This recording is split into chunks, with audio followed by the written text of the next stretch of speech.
Bonsoir, bonsoir mesdames, bonsoir messieurs. Merci d'être venus si nombreux à cette modeste leçon d'honneur. Vous avez vu, j'ai utilisé le logo, le nouveau logo de l'EPFL dans ma présentation.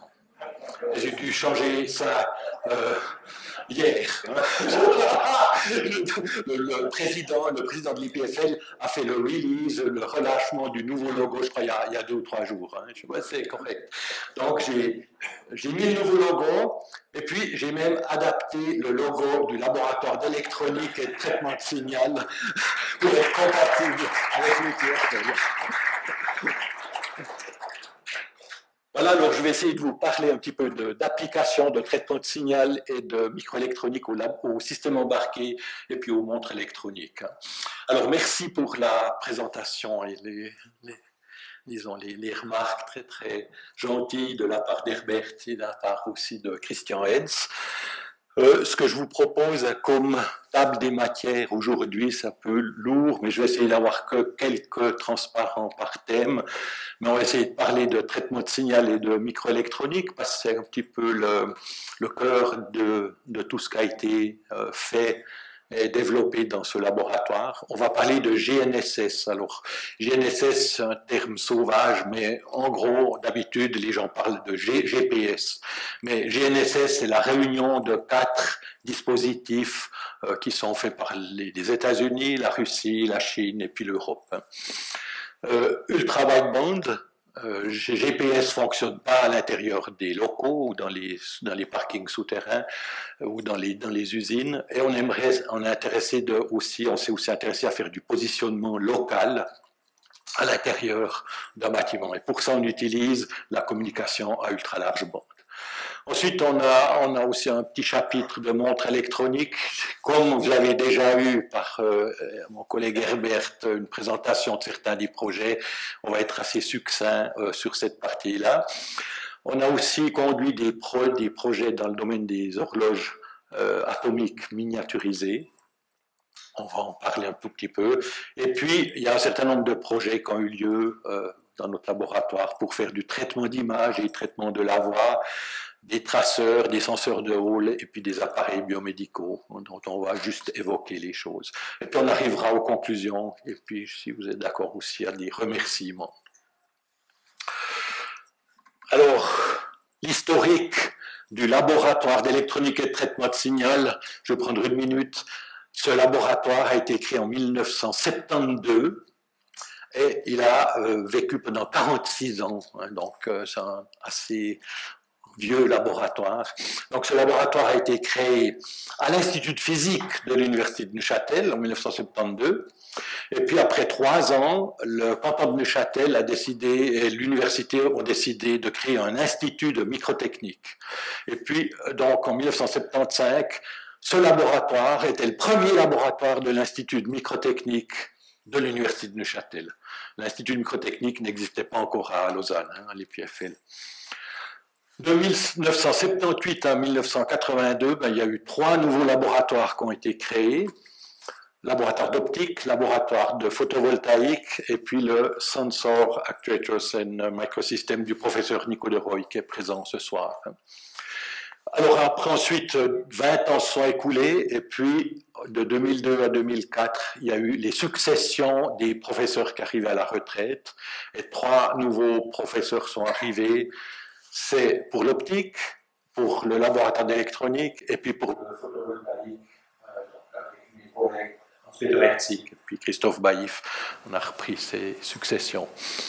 2009, l'IMT de l'UNINE est intégré à l'EPFL, puis rejoint une vingtaine d'autres laboratoires de nos collègues de Lausanne pour créer un nouvel institut de microtechnique basé sur 2 sites, Lausanne et puis aussi Neuchâtel. Et puis 2013, le bâtiment Microcity devient opérationnel. Et puis on a pu tous déménager et tous se réunir avant. Tous les laboratoires étaient répartis dans la ville de Neuchâtel pour la partie IMT Neuchâtel. Et puis le bâtiment devient opérationnel et puis accueille jusqu'à 12 à 13 laboratoires de l'EPFL. Donc le laboratoire d'Yves Perriard, LAI, LMTS, notre collègue Herbert Schie vient de faire la présentation, l'Instant Lab de Simon Hennein, le LAMD de Jörg Schiffmann, LMTM de Roland Lauger, IC Lab de Christian Hens, Galatea de Yves Belloir, Aqua de Eduardo Charbon, et puis maintenant il y a des nouveaux laboratoires qui s'additionnent avec des nouveaux collègues, et puis qui fait prospérer ainsi l'IMT du côté de Neuchâtel. Et puis dans le même bâtiment, il y a NEOD, qui est le parc scientifique pour le canton de Neuchâtel, enfin la partie qui est située à Neuchâtel, il y a aussi une partie qui est située à La Chaux-de-Fonds pour NEOD, qui s'appelle maintenant Microcity SA, et qui est le parc scientifique. Et puis le 31 mars 2018, c'est la fin des activités du laboratoire d'électronique, à la retraite de votre serviteur. Alors les activités du laboratoire en 3 lignes, c'est l'enseignement, on est dans bachelor, master en microtechnique, et puis des doctorants. Alors bachelor, master, il y a à peu près 1000 étudiants, c'est à peu près 10% de l'EPFL, des étudiants de l'EPFL.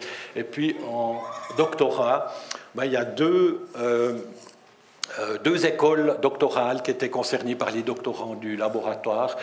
L'école doctorale de microélectronique et microsystèmes, puis l'autre d'electrical engineering, dans lequel on a eu nos doctorants. Et puis la recherche, je vais en parler un petit peu de ce qu'on a fait, de ce qu'on a essayé de faire.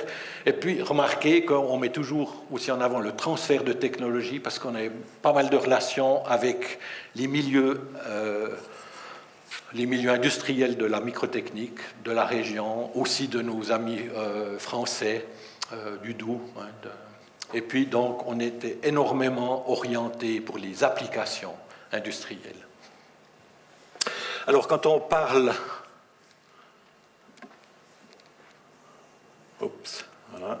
Quand on parle d'électronique et de traitement de signal, souvent on parle microélectronique. Quand on parle microélectronique, nous, ce qui nous intéressait, c'est de faire de la faible consommation. Et puis pour pouvoir mettre dans des appareils portables, des appareils embarqués, dans des montres.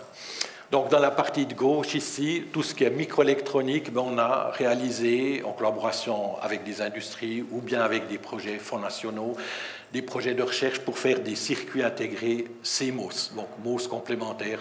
On va expliquer en 2 mots ce que c'est après, le plus simplement possible. Vous voyez 2 réalisations ici qui ont abouti à des thèses de doctorat. Une pour faire des émetteurs-récepteurs à peu près 30 GHz, application pour faire des télécommunications dans ce domaine-là.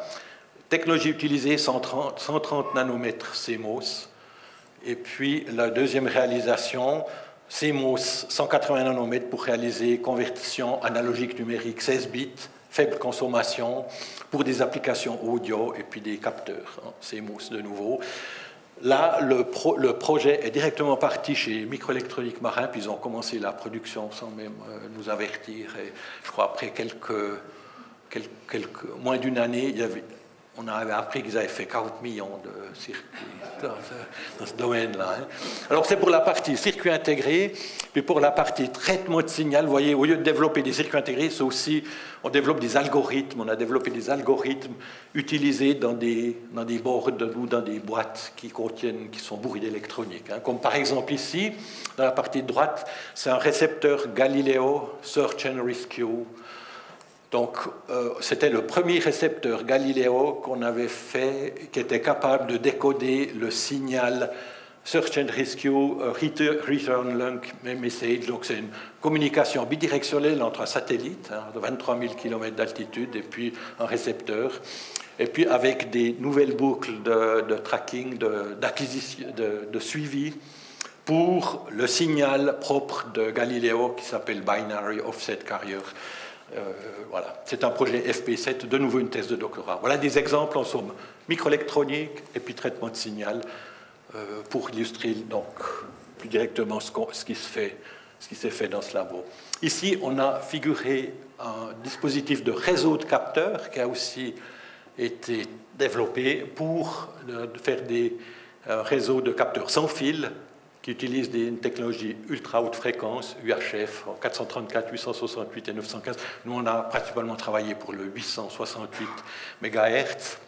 Le doctorant qui a travaillé là-dessus est présent aussi dans la salle. Et puis, 2 applications ont été faites, une pour l'entreprise IP01 SA, pour faire de la gestion du suivi de la chaîne du froid dans les produits, par exemple dans des supermarchés ou bien dans des dispositifs de camions qui livrent la nourriture. Et puis, deuxième application, c'est avec le COSC, le contrôle officiel suisse des chronomètres, pour la gestion des batchs, des lots de fabrication ou des lots de tests du COSC, et un dispositif a été mis au point. Particularité de ce genre de système, c'est qu'on a utilisé des circuits de Semtech dans ce cas-là, c'est au Neuchâtel, hein, Semtech, qui produit des circuits très faible consommation pour émission-réception. On a utilisé ces dispositifs, puis grâce à ce genre de circuit, l'autonomie des dispositifs développés atteint 5 ans avec une seule batterie de 3,6 volts. Et la consommation moyenne, comme mentionné ici, est de 20 microampères.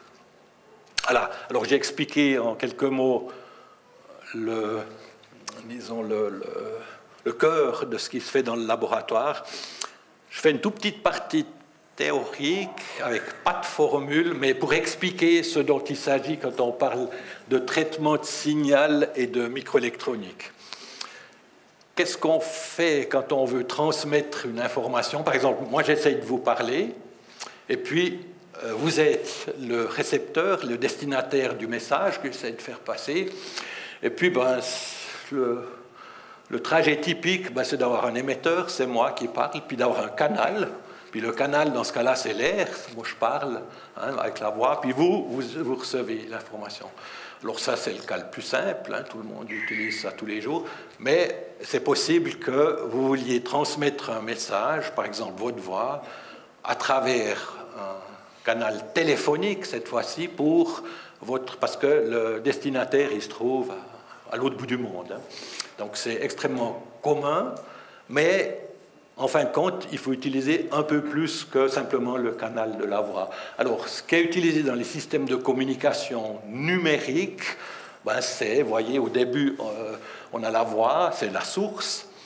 C'est peut-être pas la voix, mais c'est peut-être une image, c'est peut-être une vidéo, c'est peut-être un message SMS, c'est une information, c'est peut-être accédé par Internet. On va faire une conversion logique numérique de signal analogique. Puis ensuite, on veut réduire la redondance parce qu'on veut que ce système soit performant, consomme très peu, et puis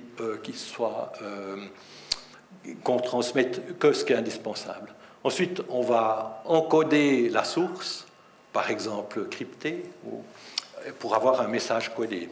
Ensuite, l'étape suivante, c'est qu'on veut mettre le signal proprement adapté au canal qu'on utilise, c'est-à-dire à l'air ou bien au vide.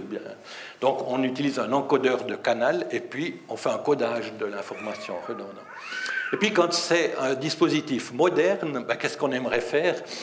On aimerait mettre plusieurs informations dans le même canal, parce qu'il y a peut-être 200 personnes qui veulent parler et puis envoyer leur message ou leur voix à plusieurs milliers de kilomètres. Alors on fait ce qu'on appelle un étalement du spectre, et puis on multiplie tout le signal avec un code, une séquence pseudo-aléatoire qui est propre à chacun des messages. Puis quand on a fait ça, on est prêt à envoyer le message. On passe dans l'émetteur, on passe dans le canal, et puis malheureusement, quand on fait de la télécommunication, très souvent il y a du bruit. Et puis le bruit, quand on passe ce message dans le canal, il perturbe complètement tout le travail qu'on a fait, démolit. Et puis, en plus, ce bruit, ça peut être involontaire. Puis en plus, comme vous le savez, toutes les armées du monde, elles font un brouillage exprès, elles rajoutent un bruit exprès, pour au moins qu'on soit sûr qu'on ne puisse pas transmettre de l'information. Donc dans le canal, il y a du bruit, il y a du brouillage. Et puis, le récepteur, il reçoit un message qui n'a peut-être rien à voir avec ce qui était au départ. Mais par contre, il faut que la chaîne de retour, elle soit autant que possible qu'elle puisse éliminer le bruit ou le brouillage, puis qu'on puisse retrouver le signal. Alors c'est ça l'idée de ce système de communication numérique. Alors ici, il y a un diagramme qui montre exactement la même chose, Mais simplement, celui-là, il est adapté pour les systèmes GPS, pour les systèmes GSM, 3G, Bluetooth, Wi-Fi, et puis en haut, vous avez bien une entrée analogique ou une entrée numérique, puis vous avez tous des blocs, et puis enfin, en bas, dans le récepteur, ben, vous voyez qu'à la fin, vous avez le signal de sortie qui est reconstitué, peut-être des milliers de kilomètres de distance de l'émetteur. Dans le cas de GPS, c'est même 21 000 kilomètres de distance entre l'émetteur, qui est le satellite, et puis le récepteur qui est au sol, votre récepteur qui se trouve par exemple dans votre téléphone. Alors, très bien, dans ces systèmes embarqués, ça demande un petit peu de complexité. J'ai juste oublié de mentionner ici, c'est que dans le cas de GSM, c'est ce qu'on a marqué ici, la puissance de calcul qui est nécessaire pour faire tous ces calculs, tous ces rectangles, hein, tout ce qu'il y a là-dedans, pour une transmission GSM, c'est 40 millions d'instructions par seconde, le petit ordinateur ou l'ordinateur que vous avez besoin pour réaliser toutes ces fonctionnalités. 40 MIPS, c'est ce qu'on dit. Alors maintenant, à partir de là, ben, quand on veut faire un système embarqué, on veut faire toutes ces fonctions-là, mais on veut les mettre dans un tout petit dispositif qu'on aura peut-être au poignet ou bien dans la poche ou un téléphone. Et puis on aimerait limiter en consommation, pour avoir la meilleure autonomie possible. Les téléphones, les smartphones actuels, après 1 jour ou 2 jours, en général, on doit les recharger parce qu'on a utilisé un petit peu d'énergie. Et puis aussi, on aimerait avoir la meilleure capacité, le meilleur débit d'information possible. Je ne sais pas si vous avez vu, mais actuellement dans la presse, les gens parlent beaucoup de la 5G, qu'il faut absolument... Qu'est-ce qu'on veut faire dans la 5G? On veut multiplier par 100 la capacité du canal de transmission. Alors, un utilisateur, il a peut-être sur lui des capteurs de mouvement, des accéléromètres, des gyromètres, des dispositifs.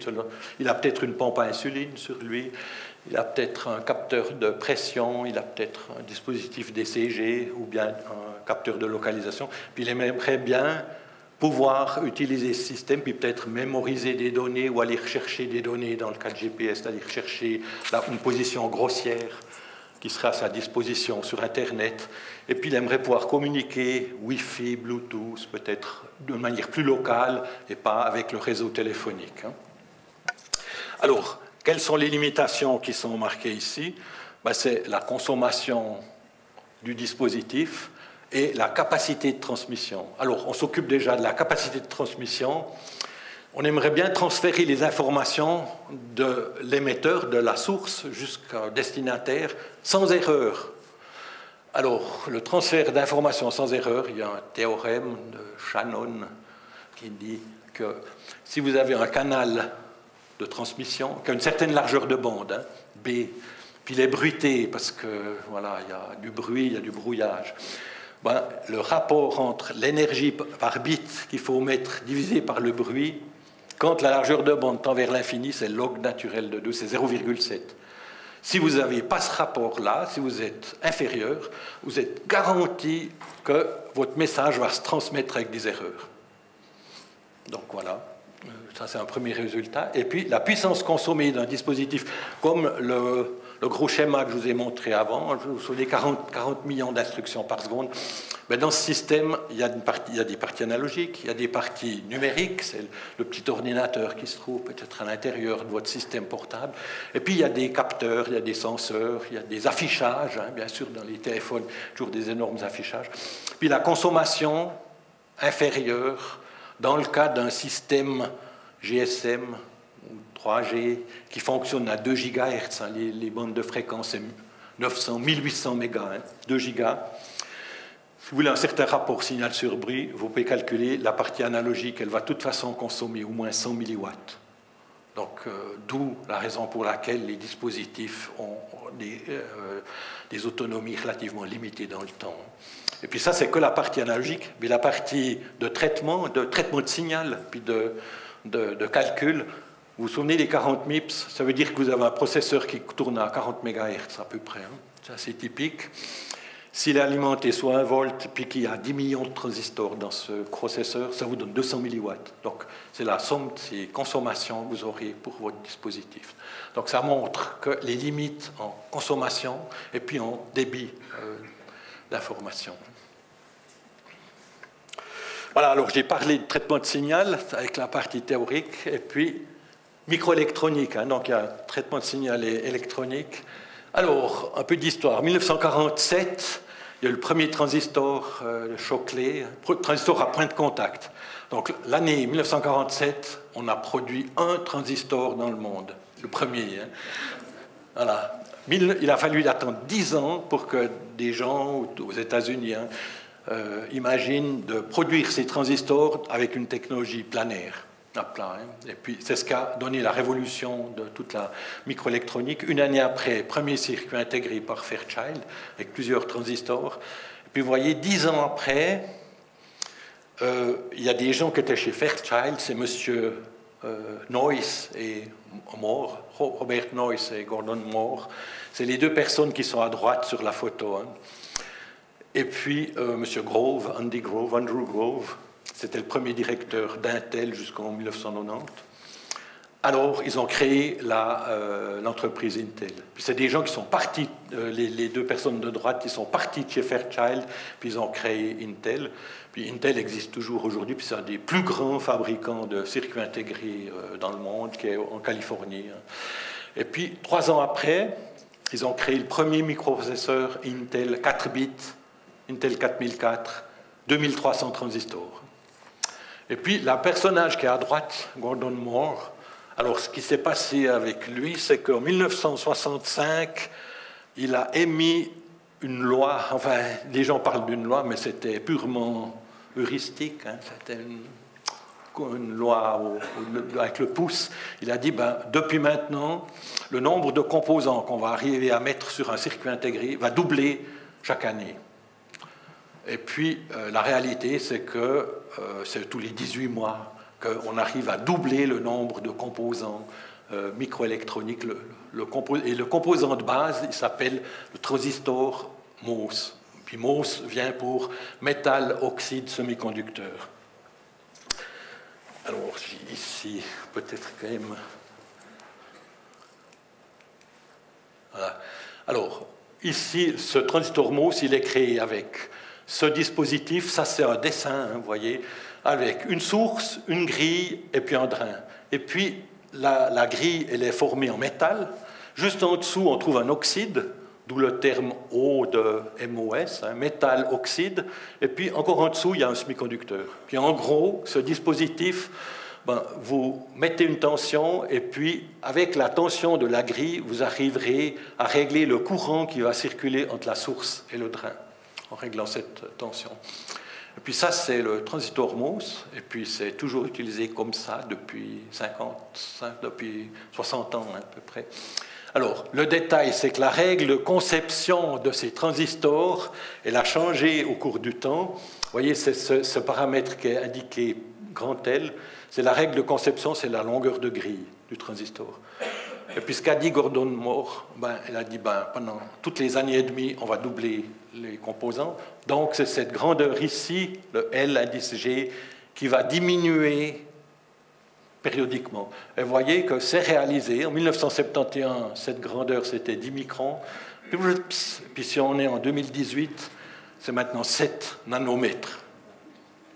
Quand vous achetez un Apple X, un Apple X, il y a un processeur qui a réalisé avec une technologie dite 7 nanomètres aujourd'hui. Et donc ça, c'est la loi de Moore. Et là, ici, on vous a mis des photographies. Ça, c'est un dessin dans la partie gauche. Et puis dans la partie droite, c'est des photos d'une coupe dans un vrai circuit intégré, dans le cadre d'un circuit Sony Toshiba, d'un Texas Instruments et puis d'un Intel, pour une technologie dite 90 nanomètres qui était valide en 2004. Et puis ici, on vous a mis la photo d'un processeur Intel Pentium 4 de l'époque, 250 millions de transistors, 200 mm², la surface c'était en 2004, puis le processeur A12 Bionic de Apple dans l'Apple X 10S, c'est 7 milliards de transistors, c'est plus de 250 millions, donc c'est 30 fois plus en 2018. Et puis, ce n'est pas 200 mm, c'est 85 mm. Donc, ils ont réduit la dimension d'un facteur 2. Donc, c'est pour montrer cette progression. Et puis, les petits labos d'électronique de Suisse, ils doivent essayer de surfer avec ce genre de paramètres-là, étant donné que les entreprises comme Intel et comme Samsung, c'est autrement plus grand que les petits labos de l'IPFL, surtout quand ils sont situés à Neuchâtel. Voilà, alors je vous ai aussi montré cette chose-là, quand on parle de technologie 7 nanomètres ou 14 nanomètres, voilà une coupe d'un vrai transistor de Intel en 14 nanomètres d'il y a déjà 5 ans. Et puis vous voyez que c'est réalisé avec ce qu'on appelle un FinFET. Et puis l'épaisseur du fin, c'est 8 nanomètres. C'est pas 14 nanomètres, c'est déjà plus petit. Hein. Donc, maintenant, la distance, j'aime toujours aux étudiants rappeler que la distance entre deux atomes de silicium qui composent ces systèmes, c'est 0,5 nanomètres. Alors je vous laisse calculer avec 8 nanomètres combien il y a d'atomes qui sont empilés en silicium ici long. Hein. C'est le substrat silicium. Par contre, quand on parle de 14 nanomètres, c'est aussi en non commercial. Hein. Maintenant, c'est devenu un non commercial. Pour une génération de circuits intégrés, où on a fait une grande amélioration par rapport à la technologie précédente. Vous voyez, par exemple, en 14 nanomètres, les liaisons métal, au niveau de métal 0, métal 1, métal 2, puis il y en a 6 ou 7 hein, de couches métal, c'est des grandeurs plus grandes que 14 nanomètres, c'est 56, 70, 52 nanomètres. Voilà. Alors, on a parlé de cette partie-là, puis la loi de Moore. Ben, si on représente les années entre 1970 et puis 2020, 50 ans à peu près d'évolution, et puis ici, l'axe vertical, c'est un axe qui montre des chiffres, hein, 10, 1, 10, 100, 1000, ici c'est 1 million. Et puis vous voyez qu'en nombre de transistors, cette courbe ici, elle montre le nombre de transistors. Vous vous souvenez, le premier processeur d'Intel, 2300 transistors. Puis maintenant, le processeur de Apple, 7 milliards de transistors. Alors c'est 10 puissance 6 fois 1000, c'est thousands, hein. Donc c'est juste 7 milliards de transistors. Puis la loi de Moore, elle est toujours conservée, mais il y a un petit détail, c'est que il y a M. Dennard Scaling, qui lui dit que la performance par cœur de microprocesseur, elle n'augmente plus depuis une dizaine d'années. Hein. Et c'est les courbes qui sont placées ici, c'est que la fréquence, elle ne change plus. La fréquence maximum, c'est de l'ordre de 4 à 5 GHz dans les processeurs de PC. La puissance typique consommée, c'est 100 watts, on ne va pas beaucoup plus haut. Et puis, par contre, on se rattrape en rajoutant des cœurs. Je ne sais pas si vous avez vu, vous achetez des cœurs de processeurs, c'est Core i7, i7, Core i5, etc. Donc, on rajoute des cœurs de processeurs pour mettre plus de transistors, puis on délègue les tâches de l'un à l'autre. Voilà avec quoi on doit faire dans le domaine de la microélectronique. Alors j'ai fini la partie théorique, puis on va plutôt regarder maintenant le système satellitaire de navigation globale. Alors ça inclut GPS, ça inclut GLONASS, Galileo et puis Beidou. Alors qu'est-ce que c'est que ce dispositif en un mot? C'est des satellites qui tournent autour de la Terre, pas autour de l'équateur, mais avec une inclinaison de l'orbite. Et puis, GPS américains, ils ont 30 satellites en orbite. Les Russes, à peu près la même chose avec le système GLONASS. Les Chinois et les Européens, c'est en cours d'implantation, mais c'est presque terminé hein, maintenant. Alors, Beidou, c'est pour les Chinois, et Galileo, c'est pour les Européens. Et puis, le dispositif permet de calculer votre position, votre vitesse et le temps aussi, avec jusqu'à une nanoseconde. Et puis, il utilise un principe qu'on appelle donc le satellite envoie une onde électromagnétique depuis son altitude, à peu près 20 000 km d'altitude, jusqu'au sol. C'est ce qu'on a remarqué ici.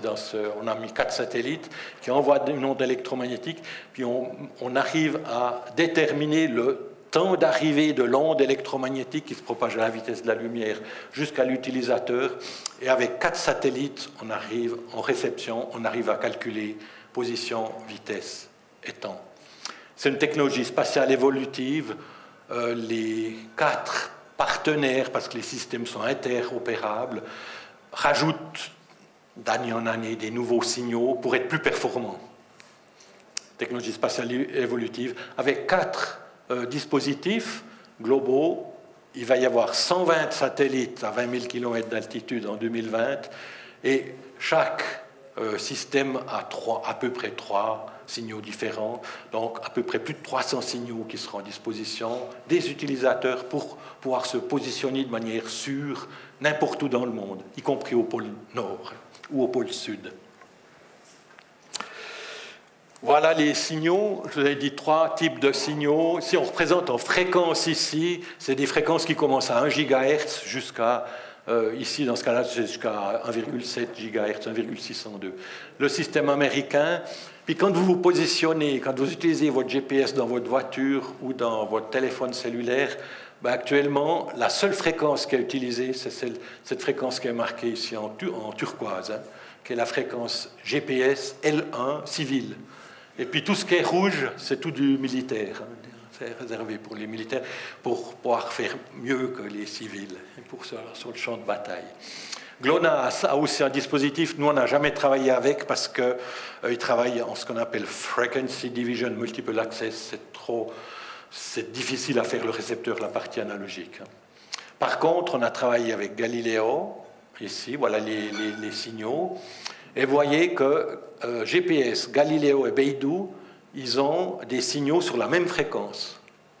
Donc on peut faire des systèmes interopérables. On reçoit les signaux GPS, Galileo et puis Beidou dans le même canal, dans le même récepteur analogique. Et puis après, c'est plus que le processeur qui va décoder l'information pour chacun des systèmes. Et puis chaque fois qu'on rajoute un satellite, on est susceptible d'améliorer la précision.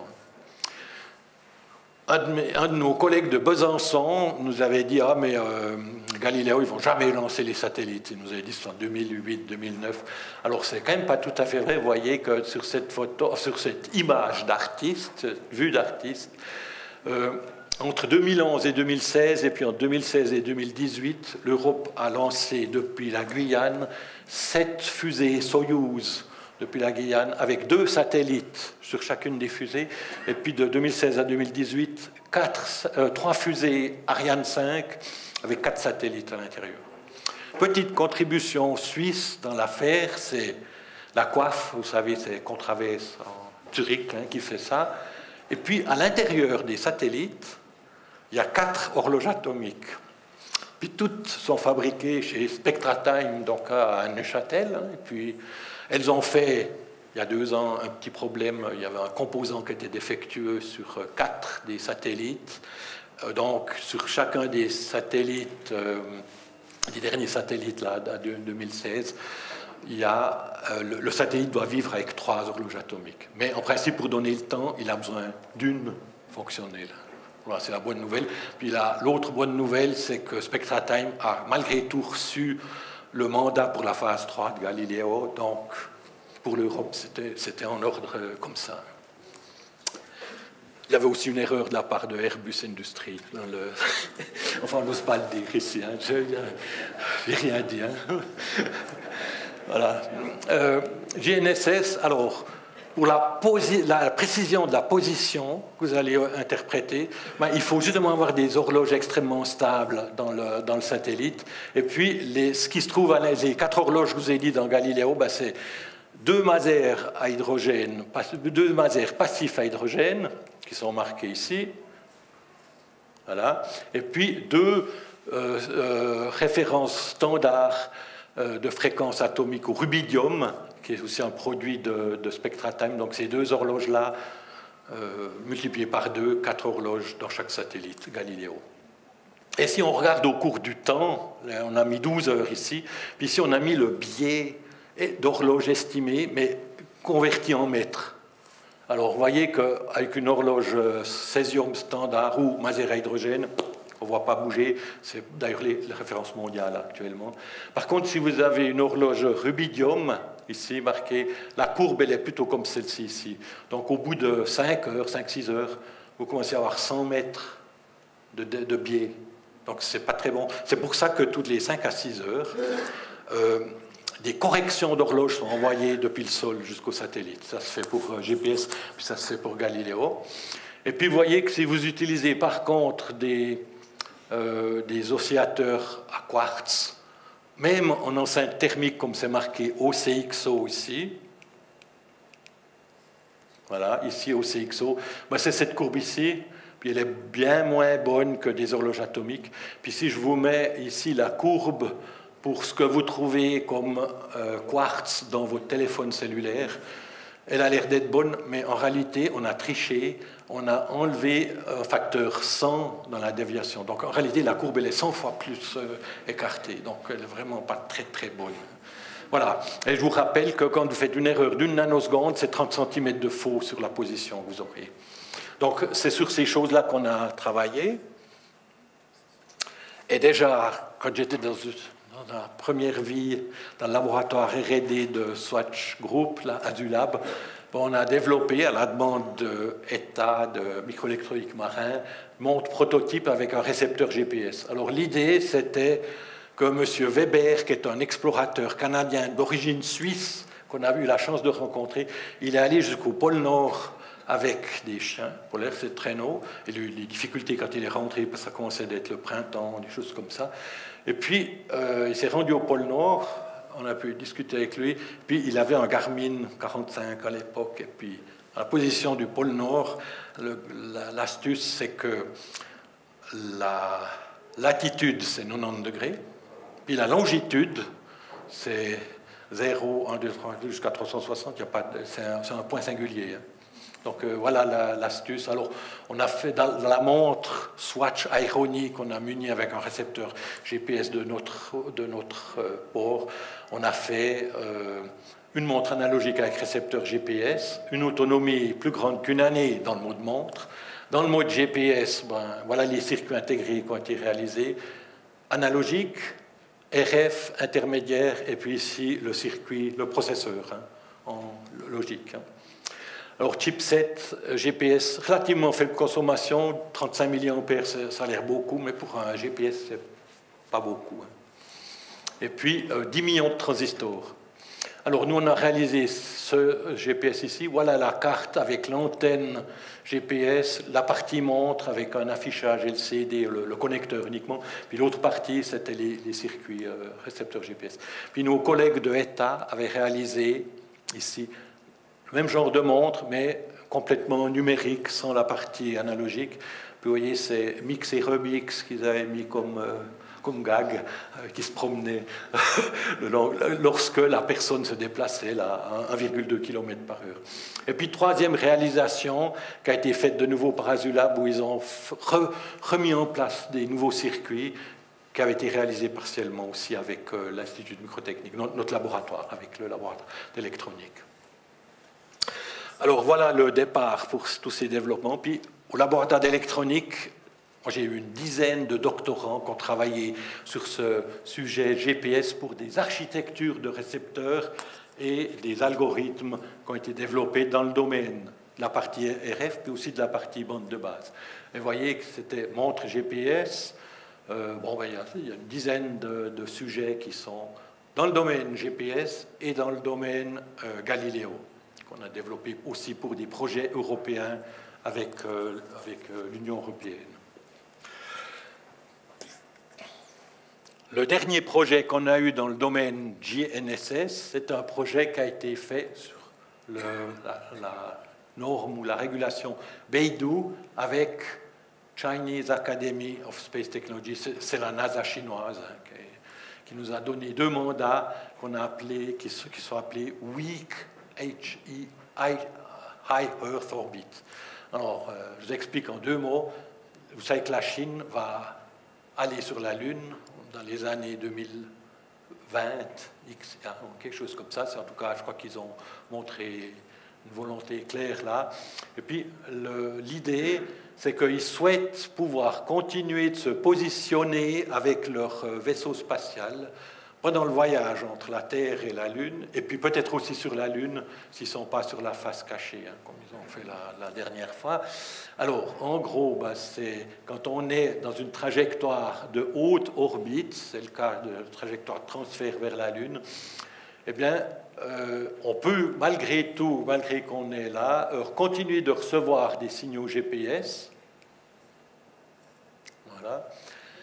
Et puis, ces signaux GPS, ou Beidou aussi, et on voit que, en principe, les signaux GNSS, Beidou, le satellite est situé en opposition dans la direction Lune-Terre, il est situé en opposition.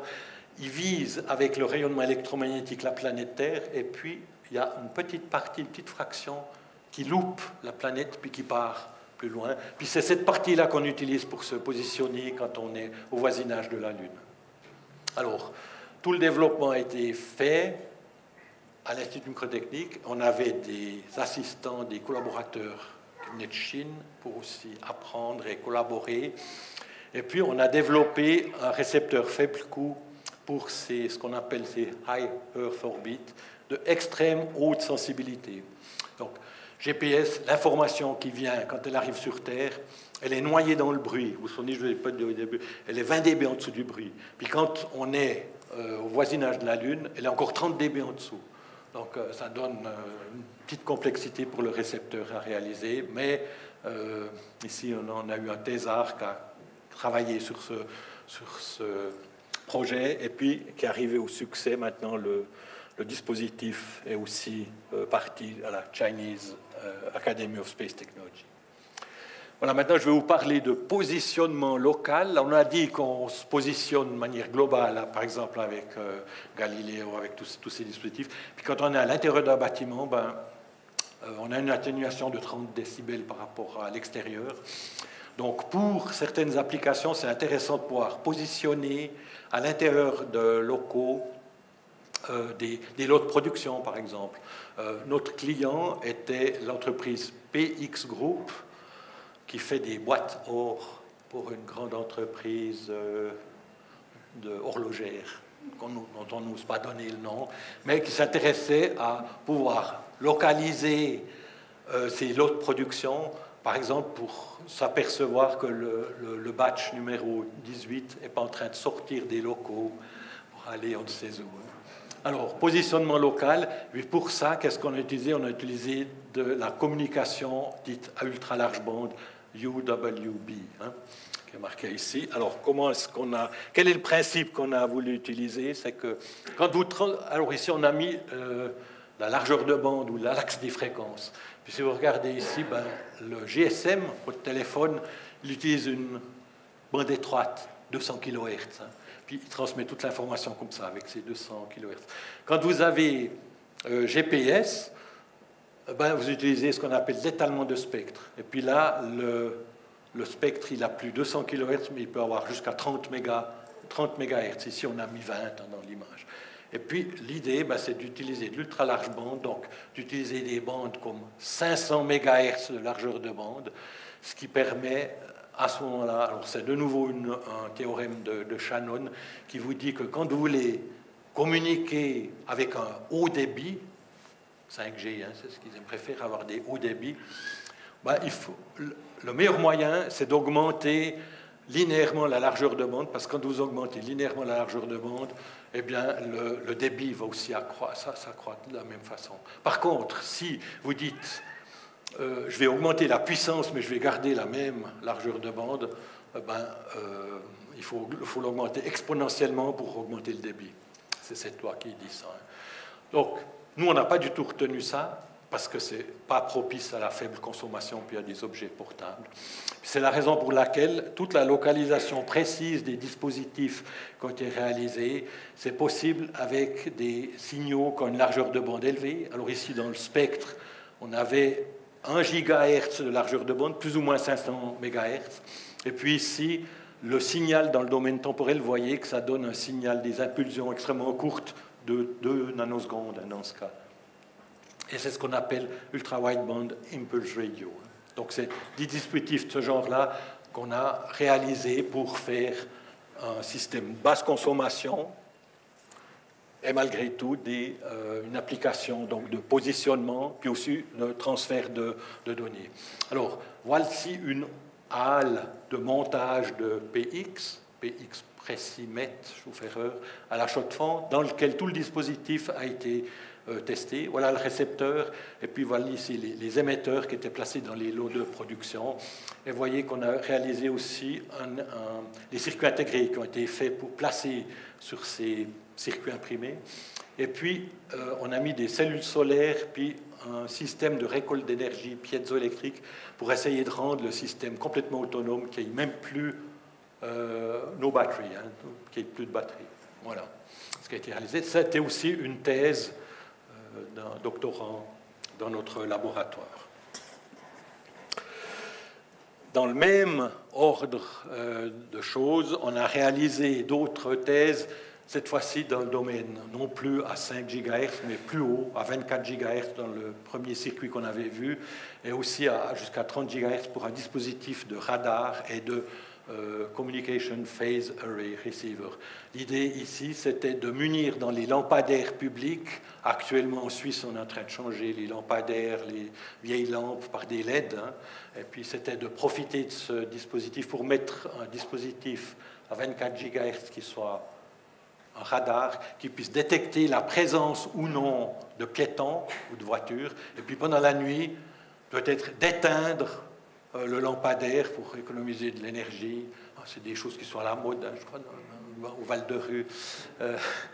Et puis de rallumer le système quand il y a le passage d'un piéton, d'un cycliste ou quelque chose comme ça. Voilà, c'est le genre de projet. Ici aussi, c'était une thèse qui a été faite.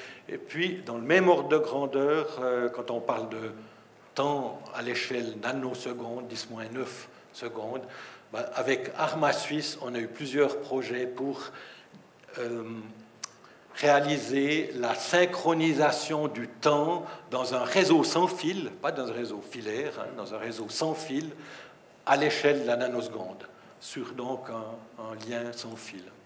Et pour ça, on a utilisé PTP, Precise Time Protocol, et puis des switches dédicacés, puis des radios sans fil pour la synchronisation sans fil. Et là, on a aussi utilisé ce qui s'appelle le White Rabbit, le lapin blanc de Alice au Pays des Merveilles, qui est toujours pressé. Il est toujours pressé, hein, le lapin blanc. Donc, voilà. Et vous voyez que le résultat, c'est que cette synchronisation, ici, c'est une échelle 200 picosecondes. Donc, 5 fois cette distance-là, c'est une nanoseconde. On arrive bien à peu près à une nanoseconde pour cette synchronisation de réseau sans fil. Voilà. Alors, ça termine ce chapitre-là. Je vais vous parler de montres électroniques et de montres connectées. Oui. Alors, mon collègue Herberti a déjà présenté quelques slides concernant des réalisations de montres et de montres électroniques et de montres connectées. Je ne vais pas les repasser, hein, ces slides. Pas mal de réalisations ont été faites avec la collaboration avec les laboratoires R&D de Swatch Group, Azulab. Et puis, en particulier, moi, quand j'étais encore à Azulab, je participais à la réalisation pour la montre Tissot T-Touch avec des capteurs et puis un écran tactile. Hein. Et puis voilà le circuit intégré qui avait été réalisé, qui a un microcontrôleur 8 bits, la mémoire ROM, RAM, et puis tous les périphériques nécessaires pour l'affichage LCD, puis pour le pilotage des 2 aiguilles de la montre, hein, qui est un moteur double sens bidirectionnel avec 2 aiguilles. Alors, interface utilisateur capacitive tactile sous la glace, et puis les capteurs altimètre, c'est le capteur de pression, prévision météo, avec le capteur de pression, température, boussole, et puis les fonctions annexes, chrono-alarme, consommation 1,5 microampères, et puis autonomie à peu près 3 ans, année d'introduction 1999 par Tissot.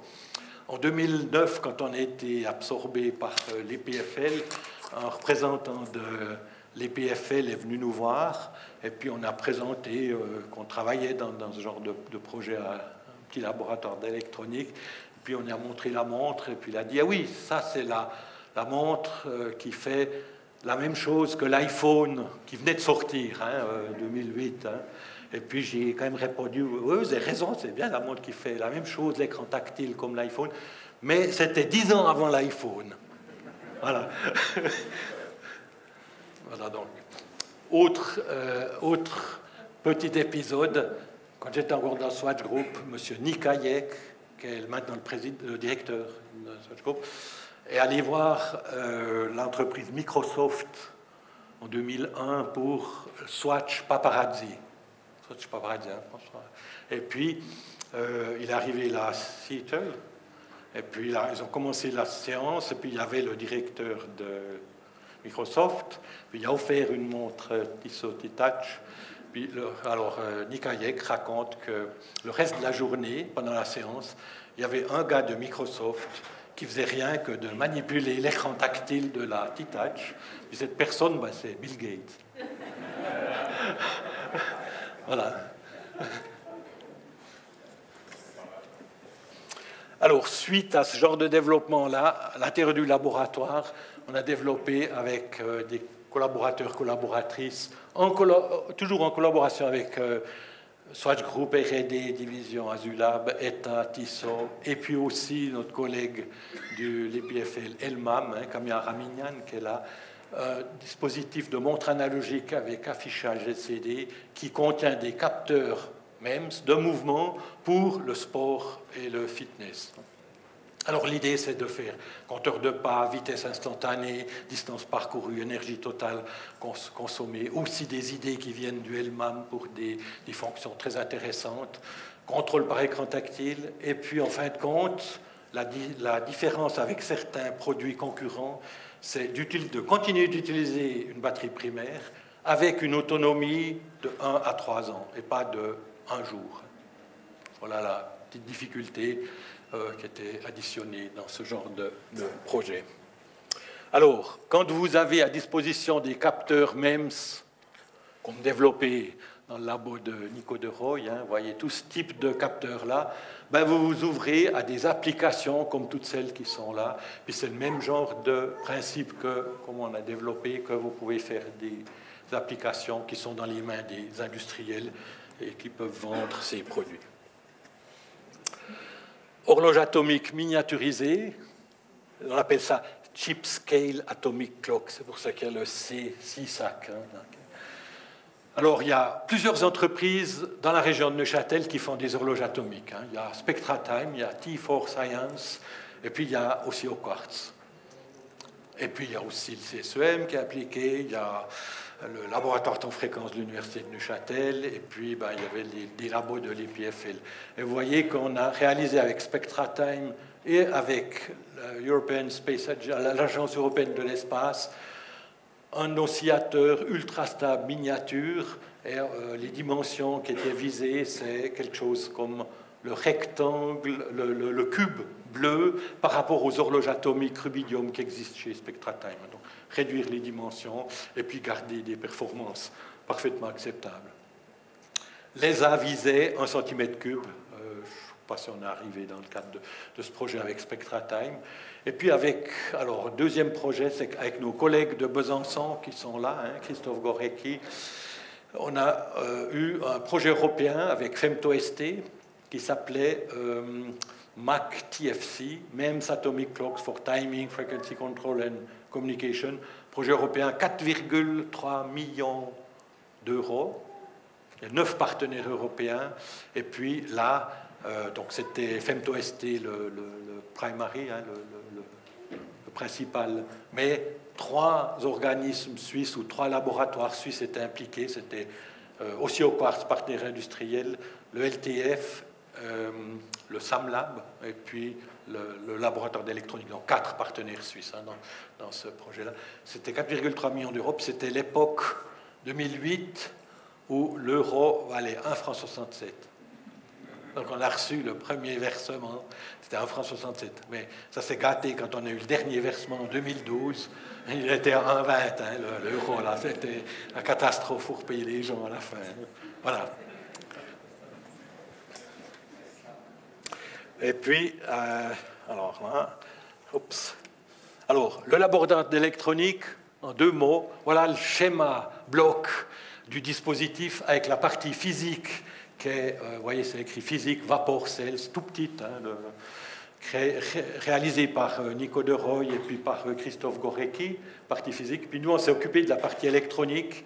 C'est 6 boucles de régulation, champ magnétique, température de la cellule, servo loop pour la VXL, signal CPT, light shift, tout s'est fait. Puis là, c'est avec aussi au quartz, hein, Patrick Berthaud, qu'on a pu réaliser un circuit intégré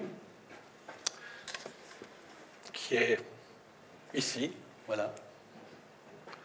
Voilà la photographie du chip. Voilà les éléments de la microcellule physique, tout petit, hein, sur un cent d'euro. Puis on a fait la même chose sur une pièce de 5 centimes pour la partie suisse. Hein. Voilà. Et puis la partie de la mise en boîtier a été faite par l'entreprise VTT, qui est un peu l'équivalent du CSEM, mais en Finlande. Puis de nouveau, ben, nous, on a fait une thèse de doctorat sur ce domaine. Voilà les caractéristiques du circuit intégré. Le circuit intégré était tellement intéressant qu'une entreprise française voulait racheter les droits de ce circuit intégré. On a dit qu'on était d'accord, puis ça s'est gâté à un moment donné, c'est que cette technologie CMOS 130 nanomètres, je dis super, qui est le fabricant? C'est IBM aux États-Unis. Alors, en France, c'est un projet franco-français. Et puis, on n'a pas pu continuer la relation parce qu'il fallait que le circuit soit entièrement fabriqué en Europe. Voilà. Voilà pour le détail. Et puis, ici, alors, avec aussi au quartz, avec Patrick Berthaud qui est ici, on a eu un projet subséquent, uniquement suisse, pour faire une horloge atomique miniature, cette fois-ci au césium, pour l'application télécom.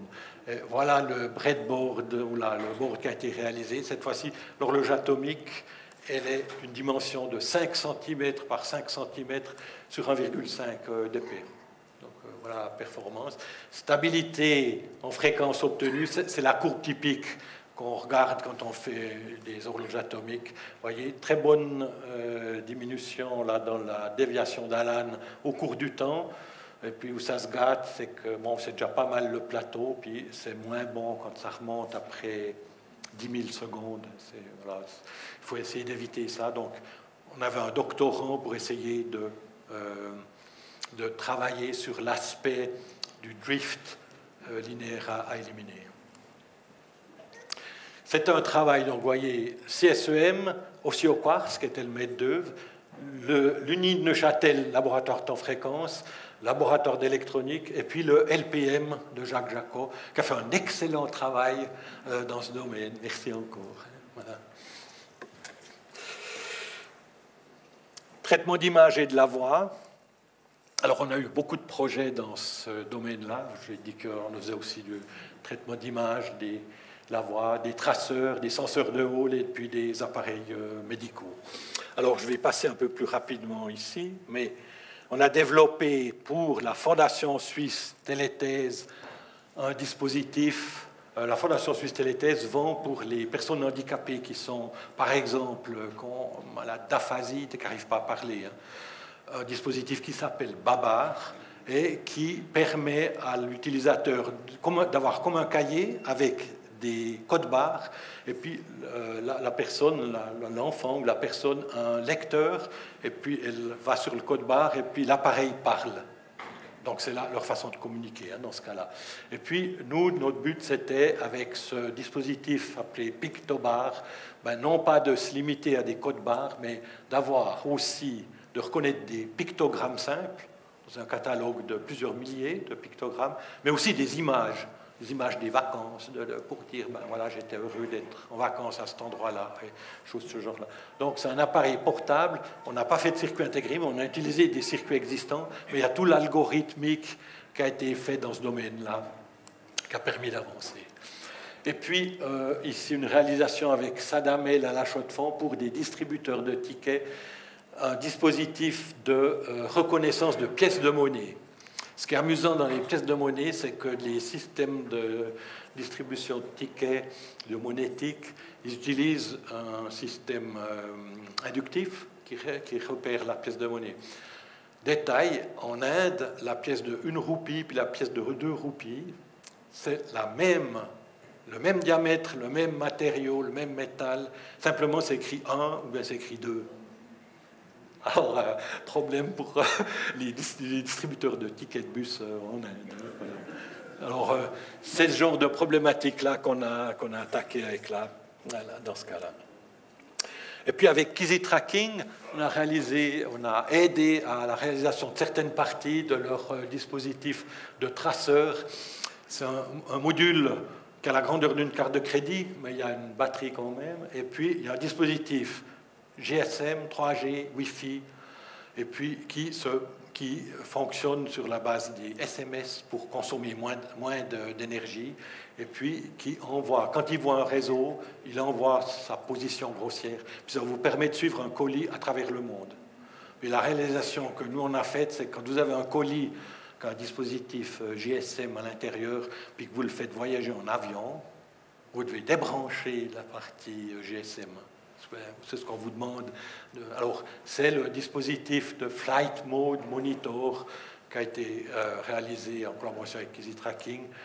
Et il y avait aussi Swisscom qui était dans la boucle parce que ça les intéresse de vendre des cartes SIM, par exemple dans tous les colis que vous allez acheminer pour les traceurs. Et puis un projet qui a été fait dans le domaine biomédical, il y en a eu plusieurs, j'en ai juste sélectionné un seul. C'était un dispositif de lentilles placées sur l'œil, et puis pour détecter la pression intraoculaire de l'œil de manière continue. Et puis le but, c'est de faire le screening de la population qui est atteinte du glaucome. C'est une chose qui malheureusement arrive quand on commence à avoir quelques années supplémentaires. Voilà la lentille de contact, et puis sous la déformation de la pression, on a une variation de la capacité, puis c'est ce qui est détecté dans la lunette.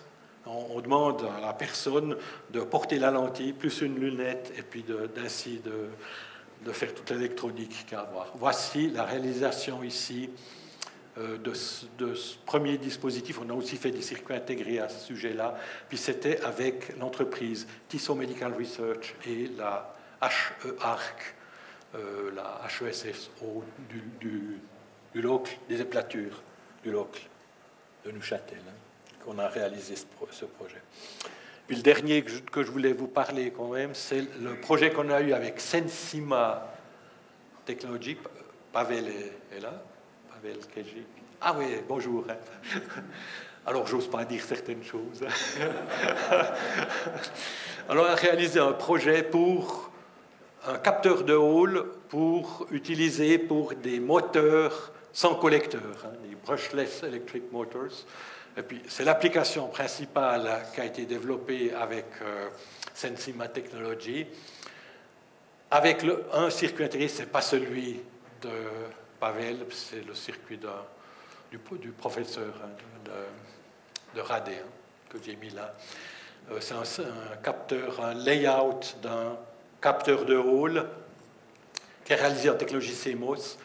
Alors, la particularité que je pense que j'ose quand même dire, c'est que Sensima Technology, Pavel travaillait dans le laboratoire d'électronique, mais travaillait aussi un petit peu dans l'entreprise Sensima. Puis je me souviens qu'au mois de décembre, on me disait on a certaines difficultés à trouver les clients, les investisseurs. Et puis c'était très délicat. Puis au mois de juillet de l'année suivante, le projet allait bon train, mais allait se terminer. Sensima a été racheté par Monolithic Power Supplies, bien juste. Et puis le chiffre, il est en millions, avec un chiffre qui dépasse 9, puis voilà. Et puis l'EPFL a touché 10% au passage. Et puis mon labo n'a rien touché. C'est à peu près ça, voilà. Mais excellent travail de la part de l'équipe de Pavel Kejik dans le domaine des capteurs de Hall.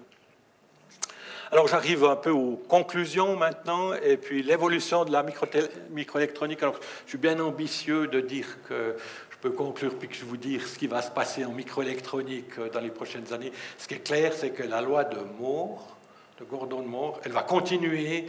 Les prévisions, j'ai enlevé les transparents, mais les prévisions jusqu'en 2033, ça va continuer. Il parle déjà de technologie en dessous du nanomètre. Puis il me semble que 0,5 nanomètre, c'est la distance entre deux atomes de silicium. Alors Voilà, mais les gens parlent déjà ils vont utiliser des nanotubes de carbone, des choses de ce genre-là.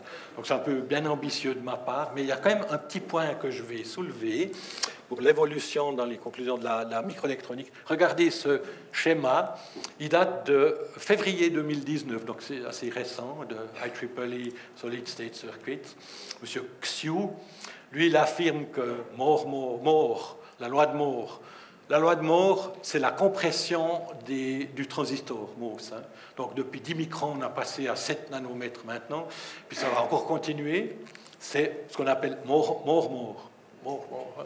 Et puis après, il y a un moment où on ne pourra plus faire Moore. On va faire behind Moore, au-delà de Moore. On va faire du nanotube de carbone, des choses de ce genre. Et puis, en gros, cette compression des dimensions, c'est spatial. Mais on vit dans un monde à 4 dimensions. Hein. Il y a X, Y, Z, mais il y a le temps qui existe. Puis il y a beaucoup de gens qui maintenant commencent à dire, mais en plus de spatial Moore, il y aura bien une fois time Moore. Et puis dans time Moore, on va agir sur les signaux d'horloge, puis sur les débits d'information, c'est ce qu'ils appellent rate Moore. Alors, regardez, le Moore, la loi de Moore, c'est du développement de circuits. Quand vous avez une fabrique de circuits intégrés à Marin, c'est la guerre entre ceux qui font la technologie puis ceux qui font les circuits, qui font le design de circuits. Ce n'est pas la guerre, mais disons, des fois, c'est séparé. Hein, c'est deux départements, des fois, séparés. Et puis, alors, les gens qui font behind Moore puis Moore, ils travaillent dans la partie inférieure. Et puis, les gens qui travaillent au niveau de la conception des circuits, c'est ce que nous, on a fait là, dans ce petit laboratoire. Ce qui est prévu, c'est qu'eux, il faudra qu'ils arrivent à faire time Moore pour améliorer, en conjonction avec ceux de la technologie, pour pouvoir faire de meilleurs circuits intégrés, puis d'arriver à de meilleurs produits. Voilà la vision d'avenir qu'on peut dire dans ce domaine-là. Si vous lisez les gens là, de IEEE, vous vous rendez compte qu'ils ont des idées assez claires là. Et puis la dernière conclusion, c'est de l'importance mondiale de la microtechnique. En 2 chiffres, microtechnique, le chiffre d'affaires mondial par année, c'est 30 trillions d'euros. Ça fait 30 000 milliards. Hein. La dette des États-Unis, c'est 15 téradollars. Hein. Donc ici, c'est 30 téras. Donc c'est... Chaque année, en microtechnique, c'est 2 fois plus que la dette américaine. Et puis, microélectronique, c'est plutôt 10 puissance 12, 1 trillion, 1000 milliards. Des montres, c'est 30 milliards d'euros. La Suisse fait 20 milliards de francs par année. Hein. Donc, c'est une bonne proportion de ces 30 milliards. En nombre de montres, la Suisse fait très peu, mais en valeur, c'est tout autre chose. Vous voyez, il se fait 1,5 milliard de montres par année, 1,5 milliard de smartphones par année. Ça plafonne maintenant, mais c'est 1,5 milliard de smartphones. Et puis, vous voyez, des RFID, des petits modules RFID, ça en fait 4 milliards par année. Hein. Des étiquettes dans les magasins, comme vous avez dit. Et puis, il y a toutes sortes d'autres composants. Voilà la conclusion. Hein. C'est toujours intéressant, la partie microélectronique, dans le domaine de la microtechnique également. Voilà, j'arrive aux remerciements. Alors, ici, j'aimerais quand même remercier les autorités de la République et du canton de Neuchâtel et de l'Université de Neuchâtel d'avoir supporté ce laboratoire dans l'Institut de microtechnique pendant de nombreuses années. Et puis, je salue et je remercie aussi tous mes collègues membres du collège des profs sous l'Université de Neuchâtel. Et puis à l'EPFL, quand on a été transféré, qu'on a rejoint l'EPFL, je voudrais remercier tous les membres du collège de l'IMT, qui était à Neuchâtel, puis ce qu'on appelle le grand collège, c'est-à-dire tous les profs de microtechnique, on est une trentaine, pour les grands collèges qui se réunissent pour essayer de résoudre les petits problèmes qui se proposent quelquefois, mais pas toujours. Et puis, alors, c'est aussi l'occasion maintenant de remercier tous les partenaires de financement de la recherche. C'est le Fonds national suisse de la recherche scientifique qui a financé une douzaine de projets sous le laboratoire. la CTI, qui est maintenant Innosuisse, qui a financé beaucoup de projets, les programmes cadres européens qui ont eu la chance de présenter sous FP6 et FP7. Moi, j'ai jamais obtenu de projet Horizon 2020. C'est 5% ou même moins hein, le taux de réussite. Puis ça a commencé qu'en 2014, hein, je crois. Les partenaires projets académiques et puis les industriels. Les offices de transfert de technologie de l'Université de Neuchâtel puis de l'EPFL, parce qu'on a eu beaucoup à faire à eux, pour rétablir les contrats avec les industriels. Voilà un panel des entreprises avec qui on a collaboré pendant ces 16 ans que j'ai fait là, au sein du laboratoire d'électronique et de microsystèmes. J'ai aussi joint les start-up du laboratoire que tu as mentionné, où on avait quand même eu de temps en temps certains projets avec eux. En tout cas, merci à tous ces industriels, à tous ces financements qu'on a pu obtenir. Et puis alors j'aimerais terminer quand même avec les collaborateurs du laboratoire. Alors voilà là une photo des collaborateurs du laboratoire en 2010. Mais tous ne sont pas là parce que des fois ils sont à des conférences internationales, des choses comme ça. Voilà la photo des collaborateurs du laboratoire en 2011. Là c'était en 2013 sauf erreur. Ça c'était en 2015. En 2014, je crois, j'ai inversé les photos, je vous prie de m'excuser. Et puis là, la photo, c'était en avril 2018, quand le laboratoire avait déjà fini ses activités. On s'était encore réunis une fois pour manger tous ensemble et puis échanger. Merci à tous ces collaborateurs, tous les doctorants, tous les collaborateurs scientifiques. Vous avez fait, je trouve, personnellement, de très, très bon travail. Et puis, parmi les collaborateurs du laboratoire, moi j'aimerais en particulier remercier les CDI que j'ai obtenus sous les PFL, un contrat à durée indéterminée, qui sont quand même terminés en fin mars 2018, malgré que c'était indéterminé. J'ai jamais bien compris, hein, personnellement. Alors c'est Alexis Beugly. Alexis Beugly maintenant est dans un autre laboratoire chez Yves Perriard, à 50%, puis les 50% prof à la HE-ARC. Hein. Cyril Bautron, qui est aussi ici, et puis maintenant il travaille chez Sidéral à Gans. Et puis Sidéral va venir dans le canton de Neuchâtel, hein, sauf erreur. Hein. Va venir à Sarah Grassi, qui est aussi ici, hein, que je remercie, qui est là, qui travaille partiellement pour la Haute École de Fribourg. Voilà. Pavel Kejik, qui est ici, hein, qui est là, merci Pavel. Donc, qui a maintenant son entreprise, Sensima Technology. Quand j'ai discuté avec les plus hautes instances de l'EPFL, j'ai dit c'était quand même intéressant, Sensima, pour l'EPFL. Mais la seule fois où on m'a dit on s'est trompé. Parce qu'au début, ils ne voulaient pas hein, ce projet avec Sensima. Voilà. Patrick Stadelman, qui est maintenant au CSEM, qui est aussi là, et puis Steve Tanner, qui a aussi fait son entreprise, sa start-up, qui s'appelle EcoRobotics, qui est à succès dans le Nord vaudois pour traiter les mauvaises herbes qui se trouvent dans les champs, pour les supprimer, sans utiliser de chimie, d'avoir un bras robotique pour arracher les mauvaises herbes.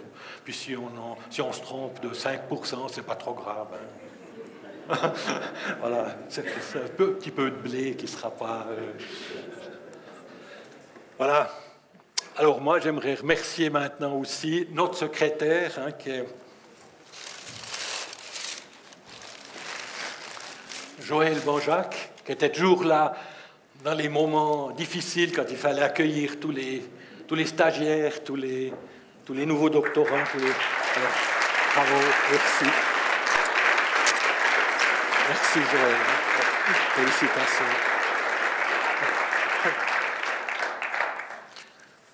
Voilà, alors Joël, notre secrétaire, et puis je vais aussi terminer avec le responsable des systèmes informatiques pendant 16 ans dans le laboratoire, Laurent Ferrari, qui maintenant travaille à la Chaux-de-Fonds, la bibliothèque de la ville, pour tout ce qui est archivage d'informations numérique de la bibliothèque de la ville. Alors j'aimerais quand même aussi remercier Herbert Chi pour son introduction très, très aimable, très gentille. Hein. Et puis, Madame Sylvie Deschamps, qui nous a aidé à organiser cette leçon d'honneur. Merci à vous. Et puis, je peux que terminer en remerciant toute ma famille, mes enfants, aussi les petits-enfants qui sont venus. Hein. Et puis, j'aimerais aussi remercier une personne en particulier. Voilà, c'est mon épouse, Marie-Jo, qui a dû me supporter.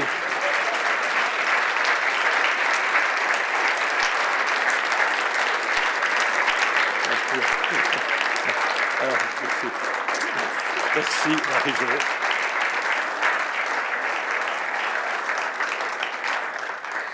Voilà, alors ça, comme ça devrait terminer. Merci à tous hein, d'être venus participer à cette modeste leçon d'honneur. Et je vous remercie de votre attention. Ici, c'est le layout d'un circuit intégré qui a été fait chez Azulab par un des collaborateurs d'Azulab auquel on a participé. Il réalise la fonction de la compensation thermique intégrée dans une montre électronique. C'est utilisé au COSC dans ce qu'on appelle la prescription de genre 4. C'est ce circuit intégré-là qui permet de certifier les montres en température entre 8 et 38 degrés avec une courbe. On supprime le terme quadratique du quartz ordinaire. Donc avec un quartz qui coûte 7 centimes, oh, je n'ose pas dire le prix, hein, plus un petit bout de silicium, on peut avoir une montre qui est précise entre 0 et 50 degrés. Avec, je me souviens, un client avait écrit à Longines, et puis il avait testé sa montre, puis il avait vu qu'elle était dans 10 secondes par année. Donc il était très très satisfait de cette montre. Je termine avec donc, ce schéma-là. Je vous remercie de votre attention.